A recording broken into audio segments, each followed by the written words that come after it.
¿Qué tal? Bienvenidos a College 360, bienvenidos a la casa de la NCAA. Un día más sin partidos, un día más sin ya partidos que ver, por lo menos que no sean ya del pasado, contando un día menos para que vuelva la nueva temporada. Pero claro, no podíamos cerrar la temporada de College 360 sin hablar de uno de los eventos de marzo que suele coincidir siempre con la Final Four y que yo creo que cada vez tiene menos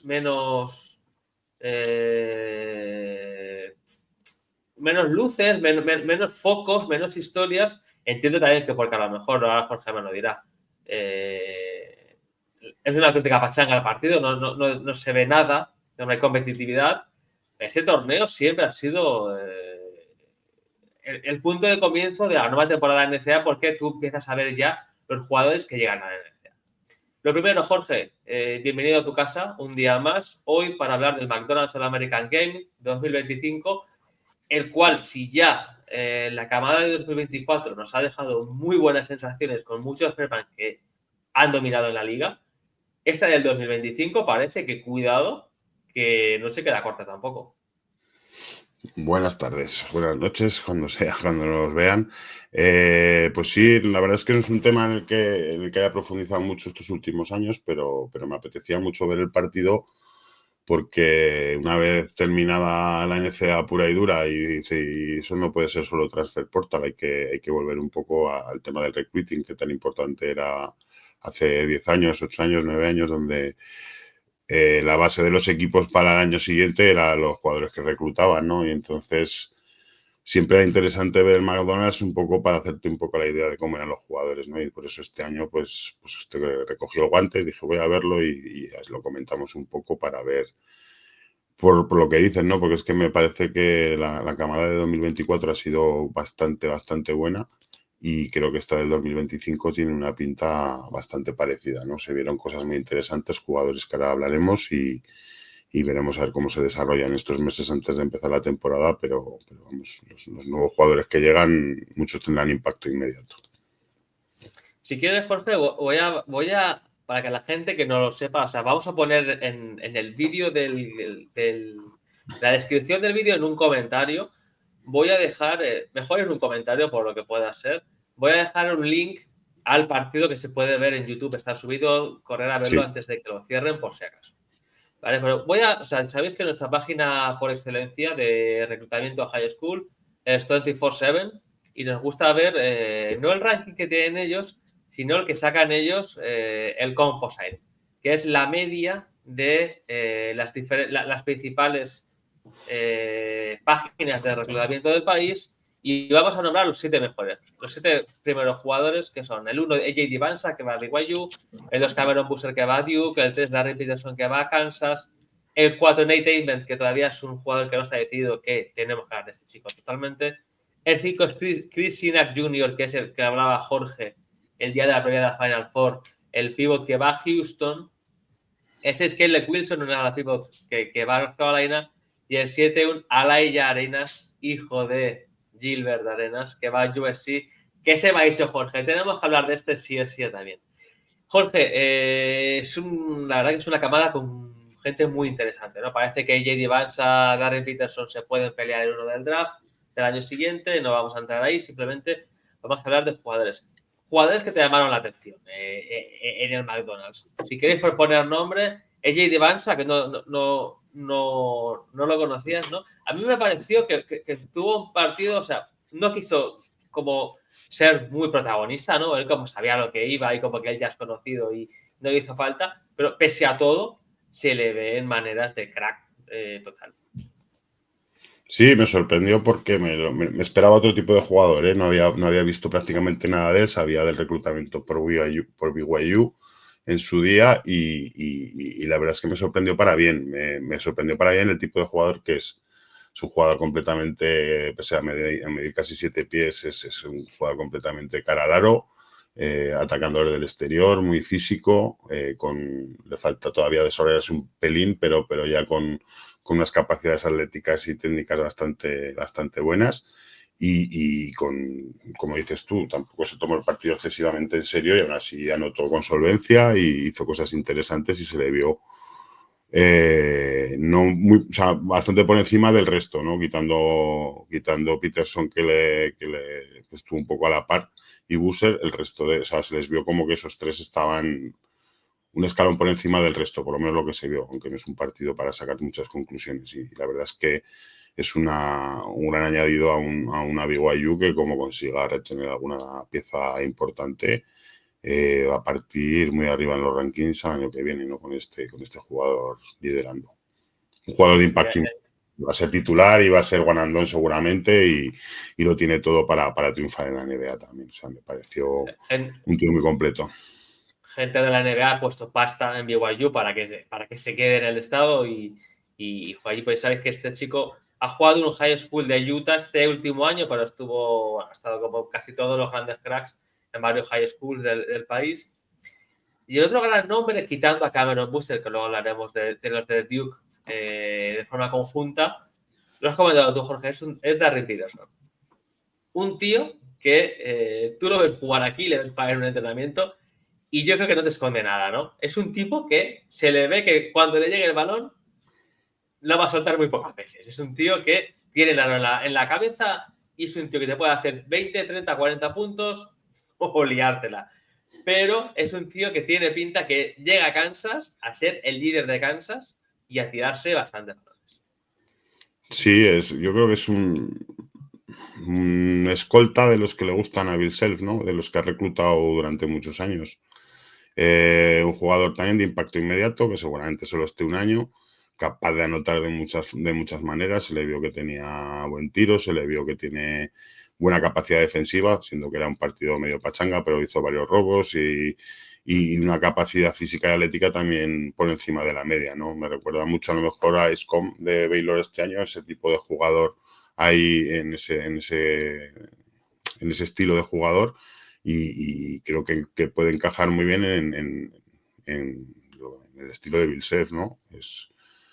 Salvando las distancias, va a sustituir a Jay Store o a Zig Mayo en ese tipo de jugador que creo que le va a dar un salto de calidad en esa posición, ¿no? En donde este año he tenido bastantes dudas y lo mismo, va a ser una delicia verlo jugar porque no se guarda nada y compitió muy bien para ser una pachanguilla y me gustó mucho también, sí. Yo creo que estos son los más mediáticos a día de hoy. El otro gran mediático es Cameron Boozer, que ya lleva muchos años siendo muy mediático junto a su hermano Caden, que evidentemente es de menor nivel. Una cosa que no hemos comentado, Jorge, que yo creo que la gente a lo mejor se ha olvidado ya, es que realmente en este McDonald's All American Game debía haber jugado Cooper Flag si no se hubiese reclasificado un año antes a jugar en NCAA. O sea que el nivel de esta cámara habría sido totalmente estratosférico.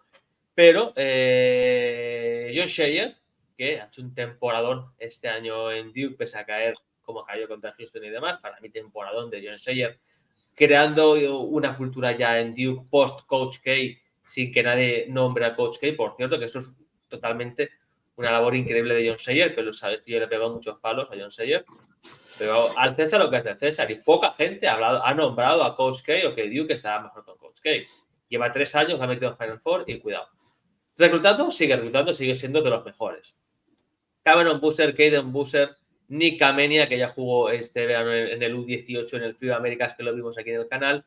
Desde luego que el juego interior de Duke otro año más va a ir bien servido. Veremos quién se queda y quién no. Pero desde luego que Duke vuelve a tener otra clase de reclutamiento bastante completa. Sí, Cameron Boozer, de los dos hermanos, el mejor, está a un nivel físico que destacaba por encima del resto, ¿no? Este sí que se le veía formado, ya desarrollado, buen tamaño, buena velocidad, buenos kilos en la pintura, también con esa versatilidad pudiendo atacar desde fuera, con cierto tiro.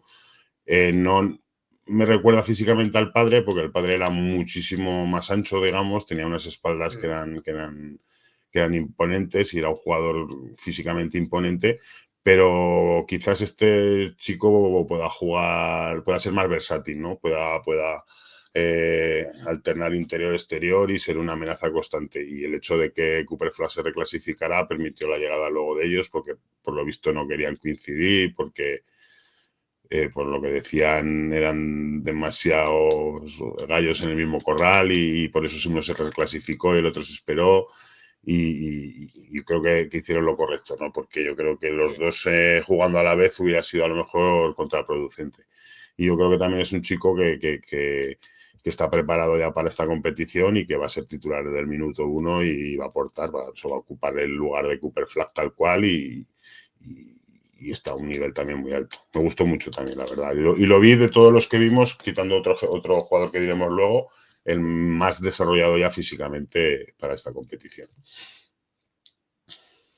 Y mira, hablando de jugadores desarrollados, a mí uno que me impactó muchísimo es, además lo estoy mirando porque no recordaba yo esto, el mejor reclutamiento de la historia de Houston, según 24/7, es Chris Sinak Jr., el pívot de este año, por delante de Jaras Walker, que tú lo nombrabas el otro día en la previa. Nuestro colega Kelvin Sampson, que en high school también sabe cómo enganchar a estos chavales. A mí este me pareció un escándalo. Tengo muchísimas ganas de verle en mayores porque este ya se le ve también físico que, cuidado. Molde total Houston. Sí, es jugador también muy versátil porque pese a ser center, tiene tiro, tiene manejo de balón y luego cuando lo ha reclutado Samson supongo que las capacidades defensivas las tendrá también, ¿no? Se las habrá visto. En el McDonald's evidentemente no pudimos verlo, pero sí que creo que puede encajar muy bien y también, aunque Samson no es tanto de dar minutos a los freshman, sí que puede ser un caso de Jaras Walker y acabe haciéndose con el puesto, ¿no? Porque supongo que tendrá alguna pérdida, creo que Roberts y alguno más son senior ya y han acabado su periplo universitario, entonces también tendrá minutos y un jugador también con una pinta tremenda, ¿no? Que junto a él llegan Isaiah Harwell y Kingston Fleming. Estoy viendo dos tipos top 25 también, o sea que no jugaban en el McDonald's, sí. Pero tres tipos top 25 ha conseguido Kelvin Sampson para el año que viene. Cuidado. Seguimos hablando de nombres, Jorge. Mira, por hablar, Darius Acaf y Melik Thomas, si todo va como tiene que ir, deben ser el backcourt titular de Arkansas el año que viene. A mí Darius Acaf me encantó en IMG, por cierto, en el high school. Me gustó mucho en el FIBA Américas de años atrás. Pero aquí pareció, ¿no?, que no tuvo su partido. A mí me dejó bastantes dudas el base. Va a ser uno de los mejores bases del año, de la liga, sin ninguna duda. Para mí creo que es mejor que Boogie Flan incluso.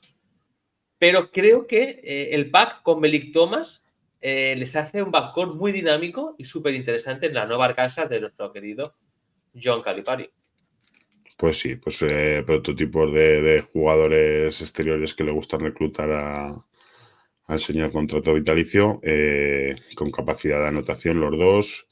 No tuvieron el día, es verdad, ni el uno como el otro, pero se les vieron cosas y están muy bien clasificados. Y yo creo que lo mismo que este año ha hecho con Boogie Flan, pues lo hará al año que viene con estos dos, ¿no? Darle las llaves del equipo desde el primer momento, volver a su política de jugadores jóvenes que llevaba en Kentucky a la máxima expresión y serán jugadores importantes desde el minuto 1. Y la verdad es que también tiene muy buena pinta, lo que pasa es que no tuvieron el partido, sobre todo a Kuf, que estuvo bastante fallón desde fuera, no le entraron los tiros, pero bueno, es que eso, hablar viendo solo un partido de este jugador, pues tampoco podemos sacar muchas conclusiones. La verdad es que muchas ganas de verlo de continuo y ver los partidos de Arkansas el año que viene.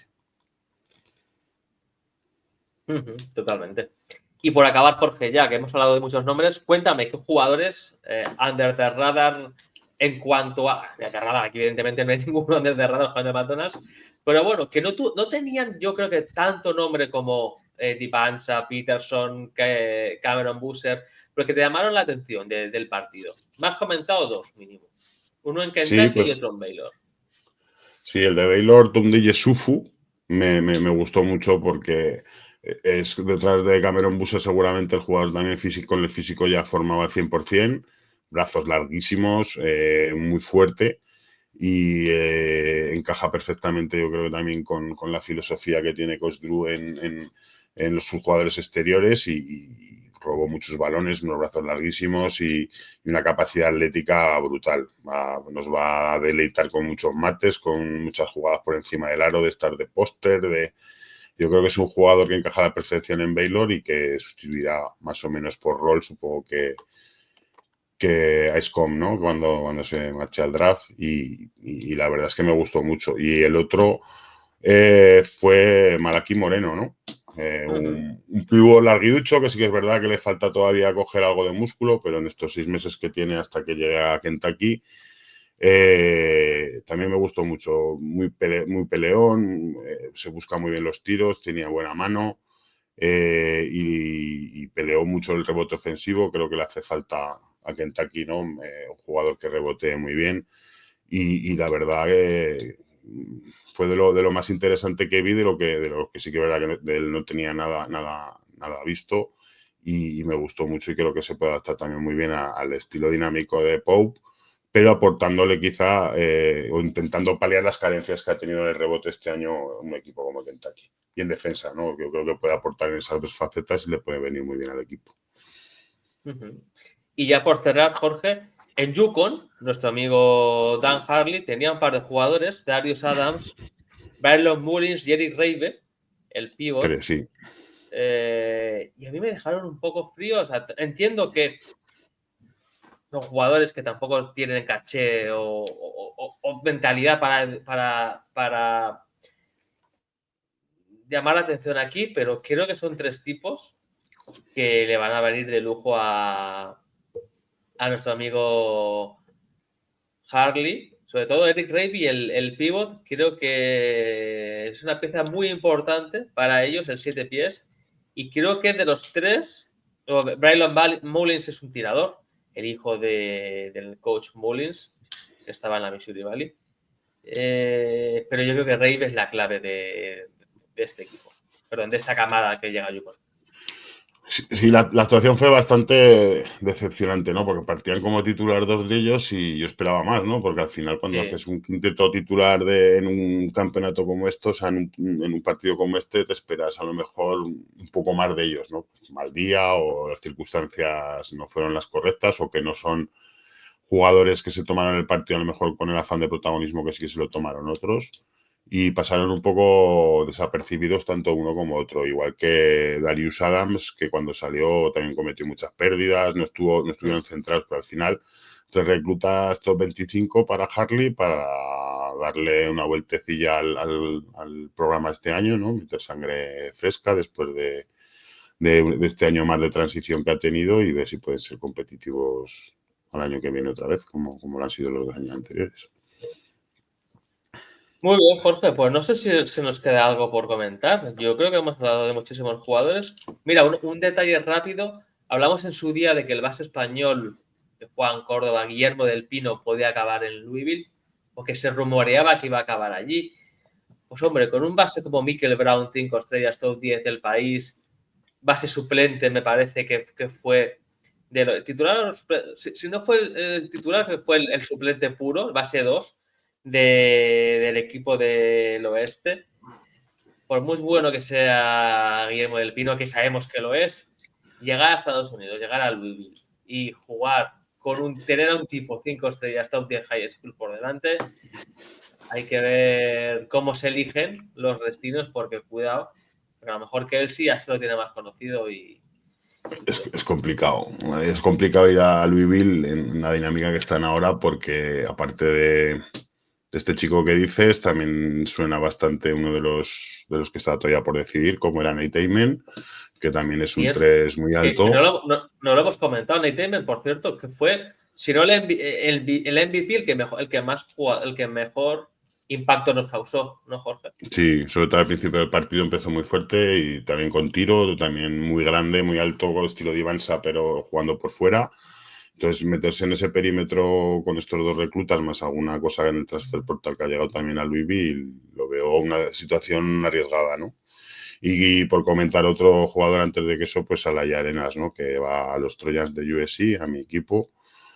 que supongo que Musselman habrá preparado un par de balones, uno solo para él y otro para el resto del equipo, porque se le vio, pues eso, el típico jugador californiano que balón que coge, olvídate de él, pero bueno, con calidad, ¿eh? Es más grande que el padre, Eso te iba a está por decir. encima casi de los 2 metros y jugando por fuera y también con muy buen físico, capacidad atlética también, más grande que el padre y a poco que tenga parte del talento de su padre, pues me gustó mucho también. Esto fue muy competitivo y eso, como es este base de allí de California, que balón que coge, balón que eso, estuvo acertado y las metió todas. Claro, es un tipo de jugador también que encaja muy en el estilo de Musselman, ¿no? Como le salga bueno, balones a él y a disfrutar también el año que viene de él en USC. A mí me gustó mucho Jorge, tío. Sobre todo el físico para jugar en el 3, entiendo yo, con Musselman, incluso en el Sí, falso 2-3. 4, como Sí. le gusta a Musselman en un Super Small Ball. Me pareció un jugador interesante que Musselman, que creo que es el típico jugador que sabe desarrollar. Musselman vuelve a conseguir jugadores de este nivel y cuida con este. Pues muy bien, Jorge, nuestros 20 minutitos de los Big Macs, el Mac Menú y las patatas fritas. Eso es. Espero que a la gente le haya gustado y el jueves, o sea, si quieren ya irse de jueves a tomarse algo de estos, están invitados. Si McDonald's nos quiere patrocinar o dar algo por hacerle propaganda en el vídeo, así. YouTube no estamos haciendo propaganda a McDonald's, estamos hablando del canal, perdón, estamos hablando del partido del Del partido. McDonald's. Eso Aquí es. no hay emplazamiento publicitario, o sea, no nos tumbéis el vídeo en cuanto a la monetización, por favor. Nada, Jorge, tío, mil gracias. Agradecerte otro Gracias día a ti. más charlar conmigo de esto y que la gente no se olvide que esto no para. Claro, es que Jorge es testigo que planteé la escaleta de la postemporada y está llena de temas. He apuntado a unos cuantos. Chauvin, David, a ver si más gente se anima también, estaban por ahí también. Y nada, seguir disfrutando de la NCAA. Pronto vamos a tener entrevistas de gente importante. Tendremos que hablar del transfer portal de los españoles, que hay muchos por ahí. Y bueno, al final esto no para. No sé cuándo empezar ya la temporada siguiente, si empezar con Coach no sé lo que, pero bueno, estados atentos porque a lo mejor hay una semanita de parón y empezamos ya con la nueva temporada en College 360, pero seguir disfrutando de la NCAA porque esto no para. Así que mil gracias, Jorge, mil gracias a todos por estar ahí. Y seguid atentos al canal porque próximamente se esperan sorpresitas. Un saludo. saludo.